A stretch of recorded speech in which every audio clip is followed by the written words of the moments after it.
Hey, everybody, welcome to another episode of Secure the Seat Live. My name is Minda Hartz, and I am your host. If it's your first time joining us, welcome. You're already part of the family. But if you join us every Monday at noon, then you're part of the squad, and we appreciate you so much. How was your weekend? Drop in the chat how your weekend was. If you did anything fun or exciting, or you just got some rest, rest is revolutionary. We need that too. We don't have to be busy all the time. but life seems to bring us that. But it's March, it's Women's History Month. I also want to shine a light on any women that you want to just say their names, who have inspired you, past, present.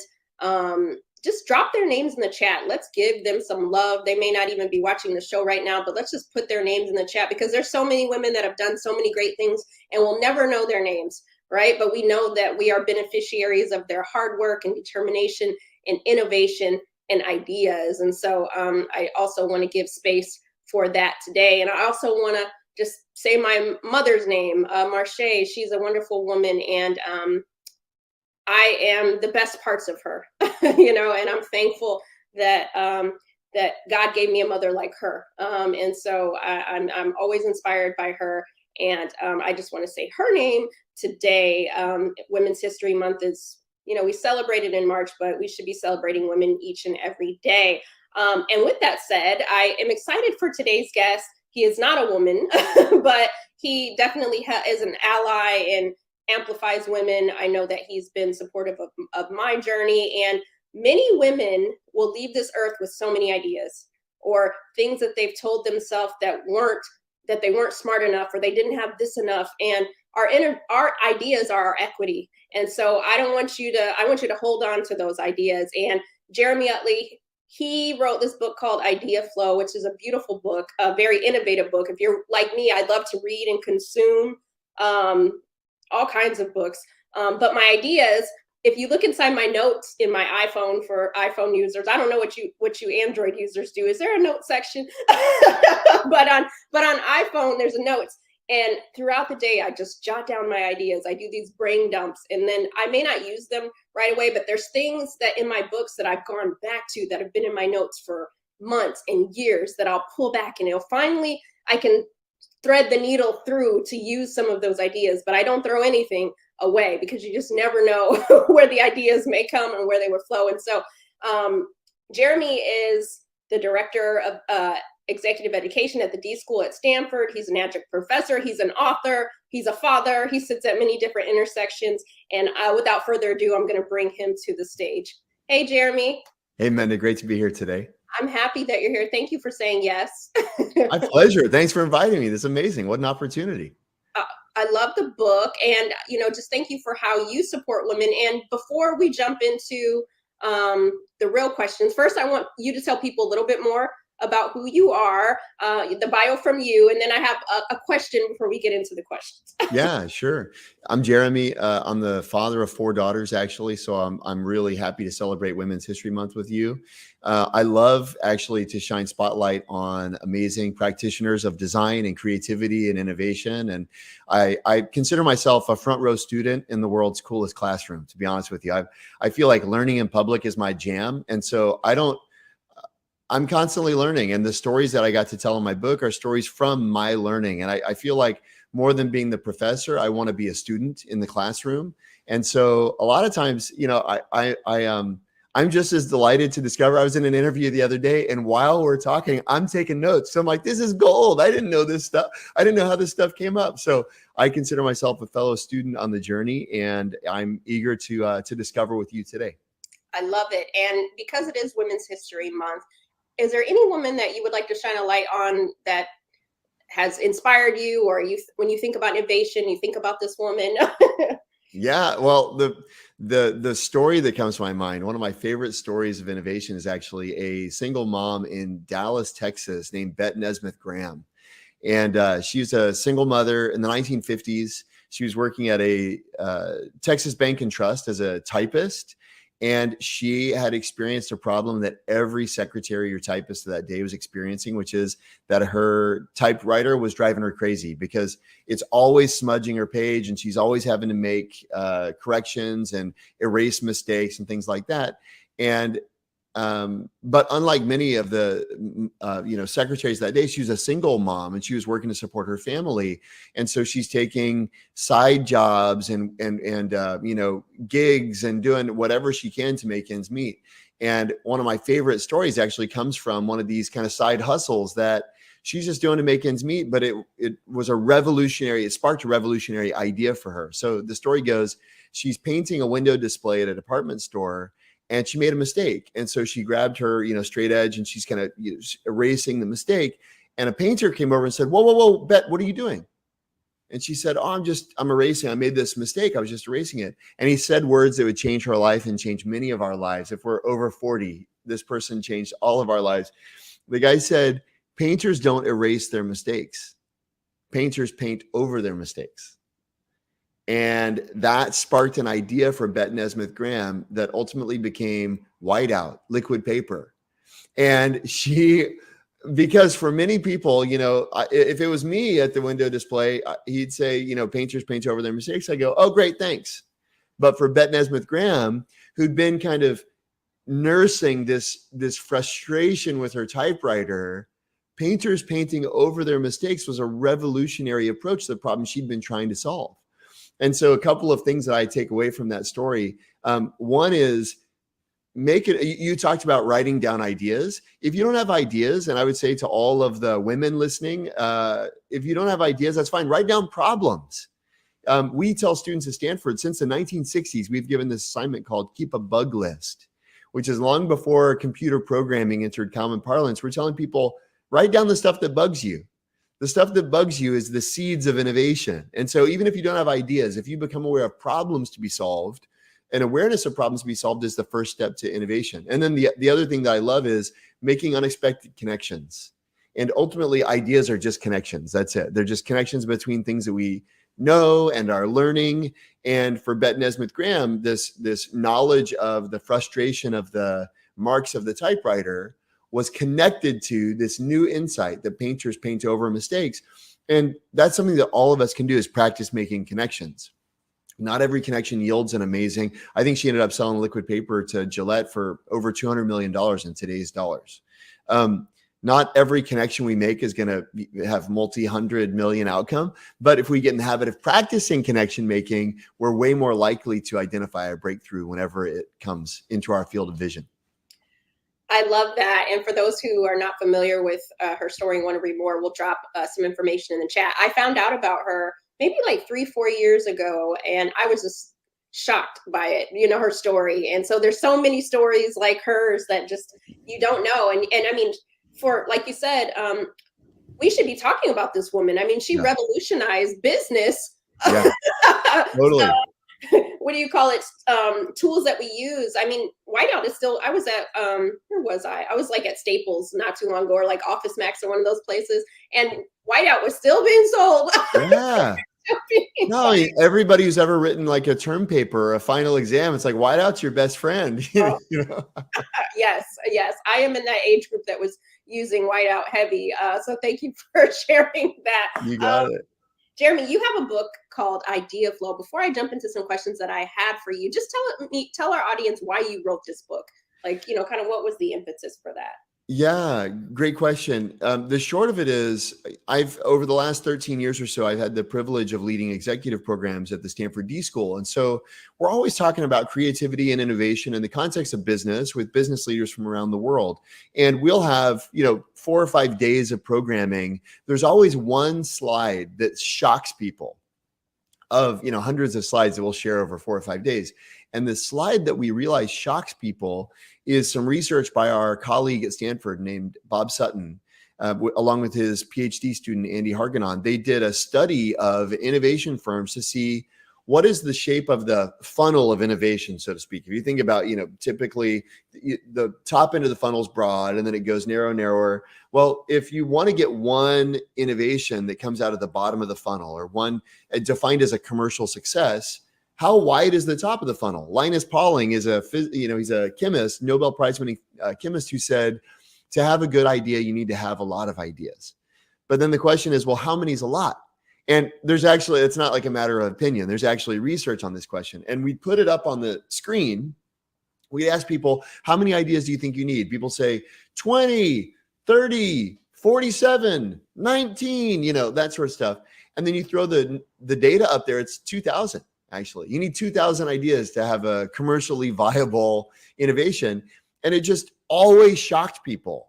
And the thing that's funny is, for me, it shocked people that it shocked me that it shocked people, because it's long been demonstrated by Dr. Dean Keith Simonton at UC Davis and many others. It's called the equal odds theory. Basically, the biggest variable that affects the quality of your ideas is actually the quantity of your ideas. So if you want to have good ideas, you need to be having more ideas. Don't focus on better, focus on more.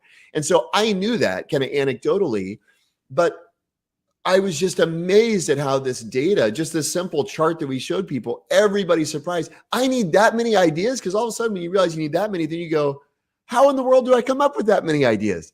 And luckily we actually have a process for that. And so seeing that, it took me, like 200 or 300 exposures of people just being shocked before I realized, I don't think people know this. I think this is a message that people need to hear, that they need more ideas, and that more ideas isn't magic. There's a method to more ideas. And you can actually, instead of waiting for a breakthrough, like it's a break-in, like you're like, going to be surprised or caught off guard, you can actually perpetrate a breakthrough. You can make a breakthrough happen, so to speak.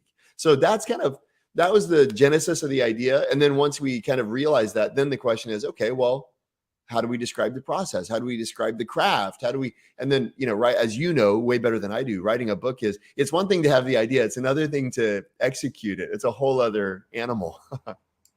Yeah, that is true, because I'm actually finishing up a proposal for my 4th book, and I have a great idea for it, but all the other stuff that fills the pages is like the part that like keeping me up at night. But thank you for that. We're going to drop Jeremy's information in the chat so that you can get Ideaflow, because I'm sure your mind is like percolating on all the things that just in that little sample of what Jeremy gave to us. But what is Ideaflow, and how does it correlate to the success of organizations? So very simply, Ideaflow is a measure of how many solutions you can generate to a problem at any time. So a simple activity that we give somebody in the book, and everybody can do this right now, is just get in your email or get in your brain about what's an email you need to write somebody. Okay. And I got to write my, lawn guy about, the rose bushes. I don't know, right? Anything. It can be anything. It doesn't have to be like something really important. Like, I got to write all my direct reports about this year's sales goals. It can be, that's fine. It could also be, I got to write my mother-in-law about Christmas plans, right? It can be anything. Okay. Now the question is, set a timer for a minute and try to write as many subject lines for that email as possible. That's it. Just subject lines. And, you can take that activity, and just over a minute, that's your effective idea flow. Could you come up with 3 subject lines in a minute? Could you come up with 30? Some of you think 30, it's like, that's impossible. Well, no, for a lot of people, it's impossible because you add a really damaging word there. You know what it is? You add the word good. You go, how could I come up with 30 good subject lines? And I go, whoa, who said anything about good? Right? But Ideaflow is a measure of solutions you can generate, not necessarily viable, not necessarily good, but just a raw number. Because what we've learned is that volume is important, but variation is also important, meaning bad's just as important as good. Steve Jobs used to say every day to Johnny Ive, hey, Johnny, you want to hear a dopey idea? And Johnny says at his memorial service, Sir Johnny Ive said, most of the time the ideas were really dopey. Actually, sometimes they were truly terrible, but every once in a while they take the air out of the room and leave us breathless in wonder, right? As only Sir Johnny Ive can say. But the point is, Steve Jobs knew if you want good ideas, you need to have bad ideas. And most of us go, the only thing I'm trying to come up with good ideas for this subject line. And I'd say that's part of the problem, is you got to actually rewire your brain. Instead of thinking about quality for a minute, let's just think about quantity. And Ideaflow is a measure of that quantity. Ooh, that is, it's having me think through. I wish I would have known some of this before writing my first few books, Jeremy, because I think we get captive, we get kind of paralyzed in many ways by our mindsets, which leads me to my second question is, what mindsets and myths keep individuals and teams from innovating more routinely? Well, there are a bunch, and you have to be a real nerd to love cognitive biases. I happen to have a few favorite cognitive biases because I'm a true nerd. But one of my favorite cognitive biases is what's called the Einstilling effect, and I like to refer to it as the anti-Einstein effect because of its phonetic resemblance to a certain breakthrough thinker. But basically, what the Einstilling effect demonstrates, Carl Dunker demonstrated it, Abraham Luchins, researchers at Oxford more recently. But basically, the effect is for human beings like you and me, whenever we're trying to solve a problem, whenever we think of a seemingly viable solution, two things happen. One, we stop looking. And two, we become blinded to better solutions. And you go, well, what's the big deal? Well, the empirical truth is there's no correlation between our first ideas and our best ideas, which is to say the Einstilling effect blinds us to our best ideas and it keeps us from looking for better ideas, right? And that's so that's like an individual bias. And it's, it's known as satisficing, it's known as cognitive closure. Like there's a Russian psychologist, Ari Kruglowski, who identified a long time ago one of the most distressing things that affects us as individuals. And if it affects us as individuals, it's just exponentially compounded in organizations and teams. But it's the unknown or an unresolved question. It's distressing to us psychologically. So what we do is we try to just resolve it as quickly as possible. And in individuals, it's manifested and we're settling on suboptimal solutions. In teams, it's much the same way. The other thing I would mention, just to kind of like mix it up, I think there's a team bias around, we got to be creative. The purpose of gathering together is to be creative. And so everybody in teams going, oh, that's not creative. No, it's not creative. And we all get tripped up because everybody thinks I got to be the creative one. And what I learned from my colleague at Stanford, Dan Klein, who heads up the Stanford Improvisers Troupe, what Dan has taught me and our team at the D.school is don't try to be creative, just try to be obvious. Because just the two of us, Minda, if you and I go back and forth because of the differences of our perspective and our upbringing and our gender and our race and our functional expertise and 1,000 other different kind of dimensions of difference, if you say if I say something, I can just come up with like, wouldn't it be fun if there's like a pen that I could just think it and it would write the words on the page? Well, if you feel like what you've got to do is now I got to think of something more creative than that, oh, I'm stuck. But if you go, oh, what does that make me think of? What's obvious to me? You can say it. Well, then you know what I think? Whoa, Minda's super creative. Because what's obvious to you would never have occurred to me, right? And all you have to do is be obvious. So in the context of a team, for a lot of people, what you actually need is not, you don't need like the ability to be creative. You need permission and courage to say what obviously comes to your mind, trusting that if everybody has that permission to share what's obvious to them, the team can kind of spiral into this virtuous cycle of discovery where everybody goes, how do we even get here? We don't even know how we got here because everybody's just listening and being obvious. And it leads to incredible discoveries none of us could have made if we were really trying hard to be creative. I love that so much because I think so many of us, not just women, but just anybody that's watching today, because sometimes we're in the meetings, right? And we look at everybody says, oh, Steve, he's the innovative one, right? And so the whole time we're like, well, we never say anything because we're not as innovative as Steve, right? So we're talking ourselves out of not participating, giving ourselves permission to have these conversations because what is deemed as innovative. But if we can redefine what innovation could be and look like, right, then we can participate just as the same, but we have there's nuances to who's creative and who's not, right? Totally. Everybody has the potential. And it's also about flexing the muscle, It's like if you're waiting until you're in that meeting, to have some blinding insight that's just amazing and awe-inspiring, that's like thinking that you're going to be Steph Curry, you're just going to step onto the court and, bust a half-court shot out. It's like, no, Steph's practicing, he's spending a lot of time off camera working on his craft. But for most people, and especially professionals that I have interacted with over the last, dozen years, they're not working on their craft. They're not practicing creative exploration. They can hardly even define creativity, let alone practice it, right? you know, so I'm going to just play off of something that you said, which was the obvious thing, right? So I'm thinking about what you just said, and there's a song by, because I love rap lyrics, I was thinking about the song by Drake, and it's called Privileged Rappers. And he talks about how there are certain people who made like the hit song, right? And they're very privileged because it's taken them. They've had the one hit, maybe it was in the 90s, right? But it's still like a hit today. And so they're writing off that song. Right? Right. And it's kind of like innovation, right? Some people are writing off that, one thing, and now we deem them as innovative, which not to say they're not, but then that makes us feel as though, oh, well, we haven't come up with that thing, right?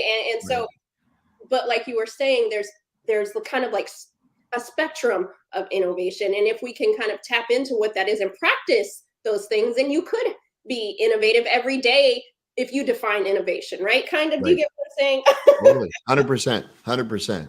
Yeah, and I mean, like, to me, what's amazing is when you study really virtuosic kind of craft of creativity, what you realize is people are putting in the work a long time before they ever break through.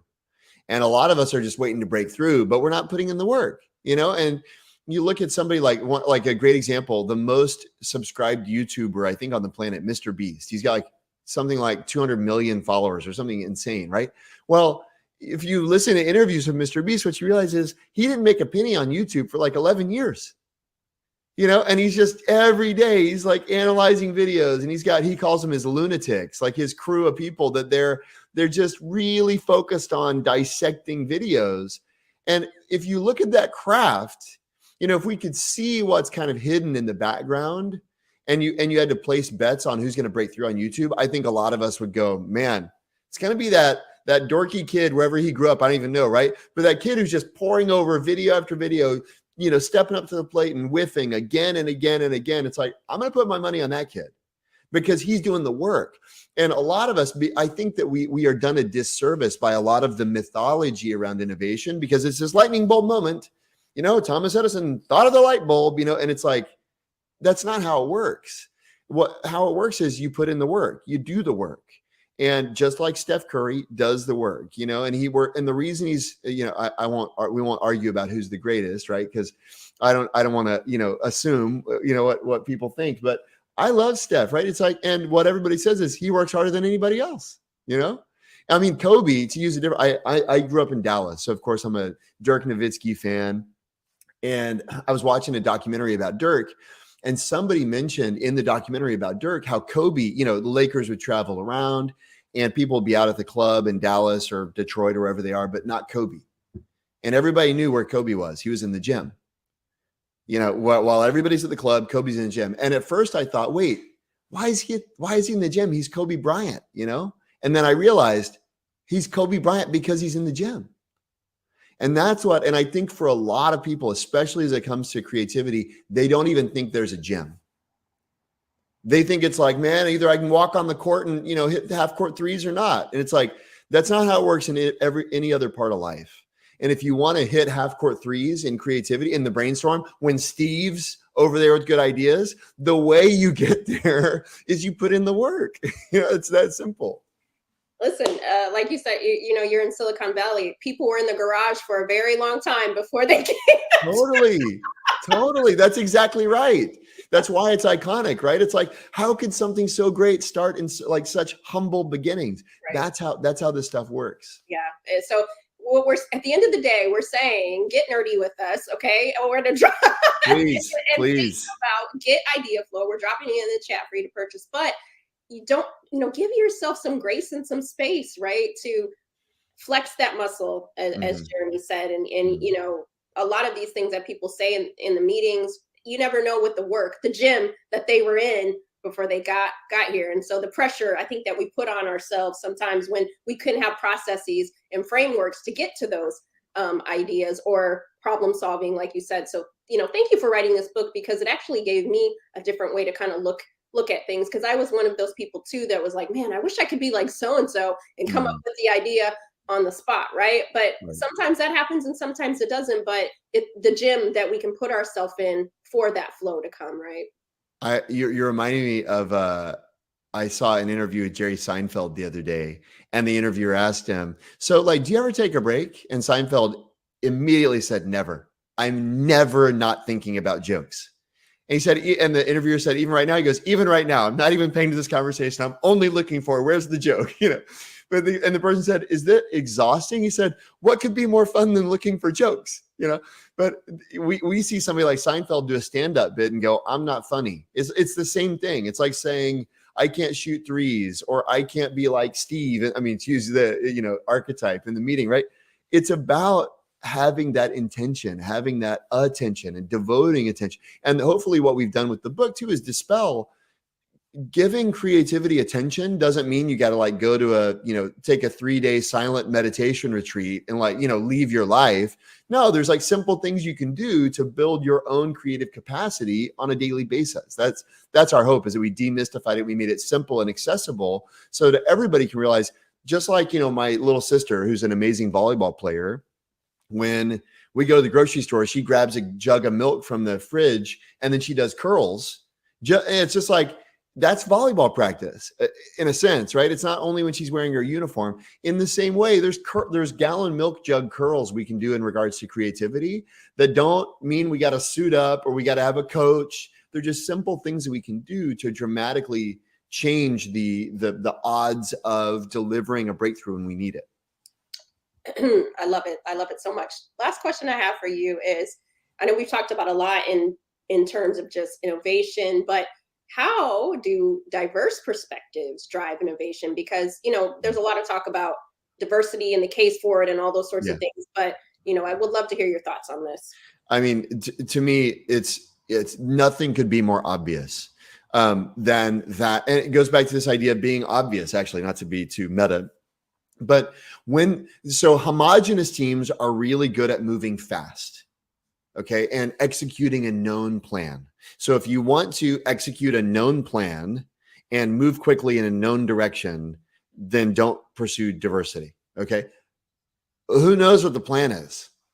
In the vast majority of cases, we don't even know what the question is, let alone what the answer is, let alone how to deploy it, right? Increasingly, with technological disruption, plans are getting canceled left and right. And the teams that are the most resilient are the teams that have a diversity of perspectives, that have a diversity of backgrounds that they can draw upon in order to address it. There's a great study conducted by Kevin Dunbar, where he was studying scientific laboratories. And he was at McGill University at the time. I think now he's at Dartmouth, but he was studying scientific laboratories in parallel. And there were labs that were stuck on a problem for months. And there were other labs that broke through in an afternoon. And he said his big realization, I think Stephen Johnson put it this way in his book, Where Good Ideas Come From, which is a really wonderful book. He said, the discovery didn't happen under the microscope. It happened at the conference table. And the teams that broke through were teams that were more diverse, teams that had, because they were able to draw upon a broader array of analogies or ways of thinking about the problem. Whereas teams that were homogenous, it took them much longer to break through because they were all drawing on the same background information and trying to address the problem. So, and there's loads of ways to think about diversity. One of my favorites, and we go through this, there's a whole chapter on this in the book, as you know, but one of my favorites is actually thinking about valuing novices or valuing beginners. In this world, we place such a premium on expertise and experience. And especially as the world, expertise is really valuable so long as the world doesn't change. But increasingly, as the world is changing, a knowledge of what's worked in the past isn't really predictive of what's going to work in the future. And so expertise can almost be a liability, you could say, because the rules that you learn, once the rules start changing, like famous example, I love this example, Lockheed Martin in their Skunk Works laboratory created the stealth bomber, which is like an incredible feat of engineering. At the time we're in the war with the Soviet Union, and the Soviet Union was using radar to shoot down all of our aircraft. And the challenge was, we need an aircraft that registers a much lower radar signature, because we're literally getting killed by radar. I hate to bring up war, but it's a really useful innovation. It illustrates a really useful point.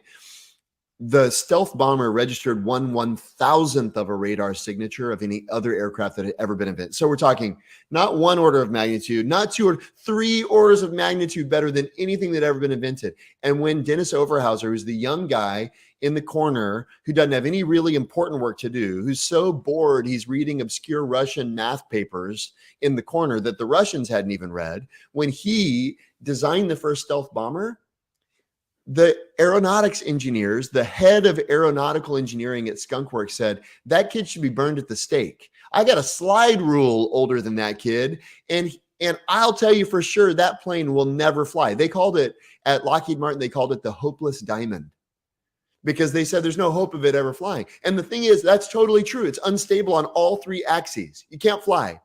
If computers weren't coming of age and they could do computerized stabilization.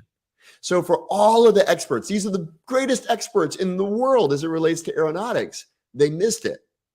And that happens all the time. That's just like a very poignant example. Experts miss opportunities when there's new information and when there's technological changes. And so teams, if they want to maximize diversity, certainly gender diversity, certainly racial diversity, certain diversity of functional perspectives and disciplinary perspectives, but also even age, even welcoming and appreciating beginners. There's my friend Bo Lotto is a neuroscientist, and he said the best combination is a combination between an expert and a beginner, because an expert can identify a great question, but they have lost the ability to ask one. A novice asks lots of great questions, but doesn't know it.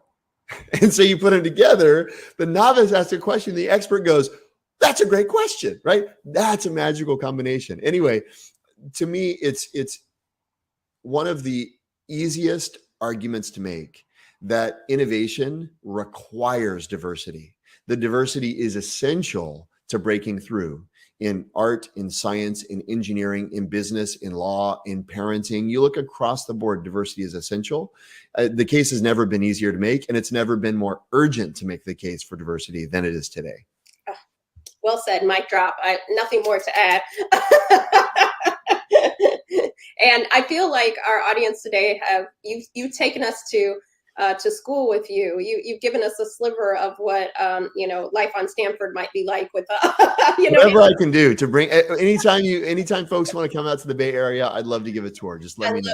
I love it. Jeremy, this has just been such a great conversation, and I know that our audience is loving it. Tag somebody here on LinkedIn. Most of our viewers are on LinkedIn, but others watch us on Facebook, Twitter, and YouTube. But tag somebody on LinkedIn. I'm sure they could appreciate today's conversation and share Ideaflow, Jeremy's new book. Before we go, Jeremy, I am a lover of rap lyrics, and I ask all my guests, what is your favorite rap lyric and why? One that you can say on LinkedIn. Yeah. Minda, it's easy. So I'm not a huge, I would say I don't have a broad, I'm not sampling from nearly as broad of a bin of vinyl as you are, I bet. But it's an easy answer for me. The line is, too many Urkels on your team, that's why your win's low, by Kanye West. That was the first time I'll never forget. I was biking across campus when that album came out. I was listening to it on my iPod, back when there's corded kids, headphones used to have cords. Okay. And so and I heard that line, and I actually stopped my bike and I got off. I was like, he really did that. That's too good. Because it was such for me, I grew up watching Family Matters. And so, I thought that was like the greatest pun that had ever been written.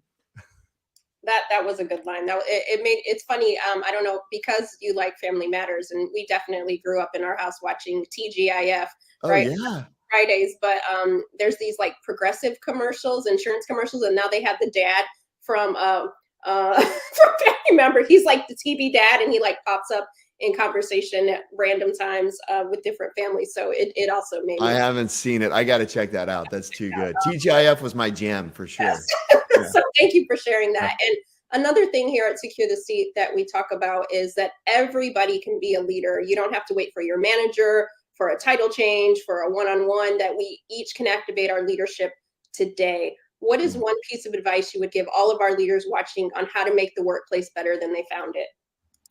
I wholeheartedly agree with your comment that don't wait for somebody else to change.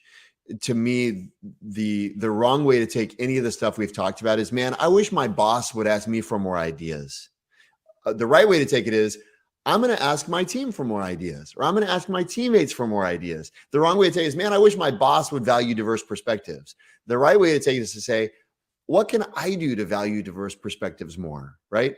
And so to me, taking that kind of personal agency and that personal ownership, we can't manage up, we can manage down. So whatever your sphere of control or sphere of influence is, where, laterally or below you, you can create the kind of environment that you wish somebody would create for you, you can create that below you. And to me, and you can embody these things. You can bring in different voices. You could encourage broader, ideation, et cetera, et cetera. But being the change maker rather than waiting for somebody else to change, I think that's a brilliant leadership attitude. I love that, because if I was waiting on people to change in my former life, I'd still be sitting in my cube right now. So I decided that I would the change, and we all can do that, like you said, with our sphere of influence. But Jeremy, thank you for your time, for your mind. Where can people find you, follow you, all the things? Yeah, no, I'm it's so inspired by your journey, Minda, just for the record. And I'm a huge fan of yours, huge fan of your work, and I'm delighted to get to connect with your audience. I mean, probably easiest place is here on LinkedIn or Twitter. I think I'm Jeremy Utley on both places. It's super easy to find me. I'm a nerd who blogs regularly too. So I've got a website, Jeremy Utley Design. You can check it out. I try to post every day. It sometimes becomes a couple times a week, but I love, as I said, I think from the beginning, I love learning in public alongside others, and if I hear stories, like if Minda shares stories, like I love retelling stories, because to me, the only way we change the narrative is actually to tell different stories. And so if folks have heard a story today, or if something that I've shared reminded you of a story, I'd love to know it. I'm a story aficionado. And the greatest compliment you could ever pay me is to just send me a link. Hey, something you said reminded me of this, because then I'll just go on the nerd rabbit hole, and I love it. And that's better than the greatest Thanksgiving dinner to me. So thank you. Well, you listen, you keep nerding out respectfully. We like it. I appreciate that about you. It's just been a pleasure to reconnect in this way. So thank you so much, Jeremy. And likewise. Let's all keep the ideas flowing. We'll see you next time. Okay. Best of luck, everybody. Thank you. Bye.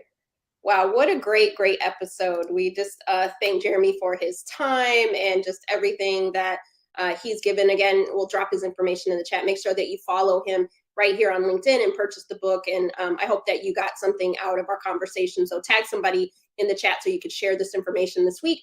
We're still in March. You know how we end each show with an affirmation. So I'm going to bring Mike up to close us out for our affirmation for the week. All right, Mike. Minda. Great show, right, Mike? Amazing show. You and Jeremy killed it. I really enjoyed all the insight and the knowledge. Amazing energy, amazing show. I loved it. Great. Well, finish us off with our affirmation for the month. Absolutely. I want to read a statistic. So less than 2% of NCAA student athletes go on to be professionals. So what this means is, just because your genius is in a different level or different expertise area, that doesn't mean something's wrong with you. A lot of times we look at scientists or lawyers or professional athletes or certain skill-based doctors or whatever professions we view to be the it professions. We look for those types of expertise, and we see those type of professions and we go, I'm not smart as those people, or I'm not as talented as or those kind of people. I'm not skilled. But we have to understand there's certain rooms that you walk into and they can't do what you can do. There's certain people that you speak to, they can't speak to people like you speak to them. We are assigned to a certain group of people. We are assigned to a certain group of family. We are assigned to a certain group of students that we're called to mentor, we're called to teach, we're called to train. but we are not called for everybody, but we're called for someone. So our affirmation for this month is, there is nothing wrong with me. There is nothing wrong with me. There is nothing wrong with me. And what this simply means is, just because your genius is in speaking, or just because your genius level is in writing, doesn't mean just because you can't do, just because you're not a professional athlete, or you're not a doctor, or you're not a lawyer, or you're not whatever profession you think is the smartest profession, just because you're not that doesn't mean you're not a genius in certain areas. You put Minda in any room to do a speech, give her any topic, any category, she'll kill the game, right? You put Michael Jordan, even at this age, in any basketball court, he's going to talk trash, he's going to back you down, and he's going to shoot a fadeaway jumper. And he's probably going to be talking trash on the way down while he switches the jumper, right? You put certain people in any. Tiger Woods is currently working with a body that's wasn't like his old body, so he has a surgically repaired leg. He still finished in the top 35 in a tournament a few weeks ago. You put certain people in their levels of genius, they will kill the game. So we have to find our expertise. We have to find which areas, which rooms we're called, which rooms we're chosen to be in, so we can excel in those rooms and stop degrading ourselves and stop saying, man, there's something wrong with me. Our affirmation for the month of March, there is nothing wrong with me. And I want you to say that till you believe it. Amen and amen. Listen, the affirmation, our guest Jeremy, affirmation for today go hand in hand, because how many times are we in the meeting telling ourselves, oh, we're not like so-and-so, or we didn't come up with it, so I'm stupid, or I'm not going to put my hand up because what I have to say is stupid. There's nothing wrong with you, right? Okay. This is you putting that in your head. And maybe somebody told you that when you were younger, and so you've held on to it. Divorce it right now. There's nothing wrong with you. Put it in the chat. There's nothing wrong with me, right?